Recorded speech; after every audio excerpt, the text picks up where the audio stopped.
আসসালামু আলাইকুম। ওয়ালাইকুম সালাম। ভাইজান, আপনি অনুমতি দিলে আপনার সঙ্গে একটু কথা বলতাম। বলে অসংখ্য ধন্যবাদ আপনাকে, অসংখ্য ধন্যবাদ আপনাকে কথা বলার সুযোগ করে দেওয়ার জন্য। তো ভাইজান, সর্বপ্রথমে জানতে চাচ্ছি আপনি কেমন আছেন? জি ভালো আছি, খুবই ভালো। খুবই ভালো আছেন, আলহামদুলিল্লাহ যে আল্লাহ আপনাকে ভালো রেখেছে। তো ভাইজান, আপনার নামটা জানতে পারি?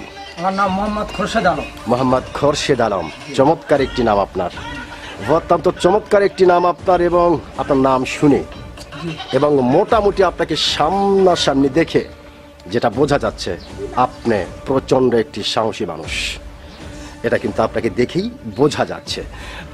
তো ভাইজান, আপনি যেহেতু অত্যন্ত একজন সাহসী মানুষ, সেই ক্ষেত্রে একটি বিষয় আপনার কাছ থেকে জানতে চাচ্ছি যে এই যে আমাদের বাংলাদেশে নির্বাচনের একটা ঘন্টা টাং টাং করে বাজতেছে, তো আসলে আমাদের বাংলাদেশে স্বাধীন হবার পর থেকে যতগুলি নির্বাচন হয়েছে, মোটামুটি সবকটাই নির্বাচন, দুই একটি ছাড়া সবকটা নির্বাচনকে বাংলাদেশের মানুষ বলেছে কলঙ্কময় নির্বাচন হয়েছে, মানে নির্বাচনগুলি সুষ্ঠু হয় না।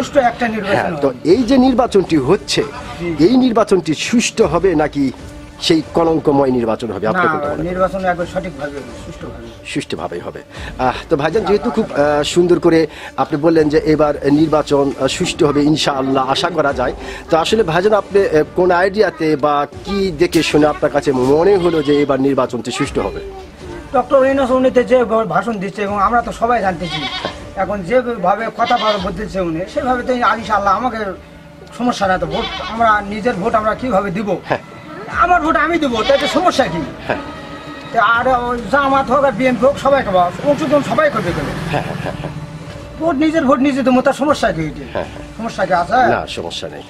কি অসংখ্য ধন্যবাদ আপনাকে। তার মানে আপনি যেটা বোঝাতে চাইলেন যে ডক্টর ইউনূস সাহেব যেভাবে কথা বলতেছে বা যে আশ্বাস দিয়েছে, এবং বাংলাদেশের মানুষ নিজের ভোট নিজে দিবে, তাতে দেখে শুনে আপনার কাছে মনে হচ্ছে যে এবার ভোট সুষ্ঠু হবে, মানে কলঙ্ক আর থাকবে না।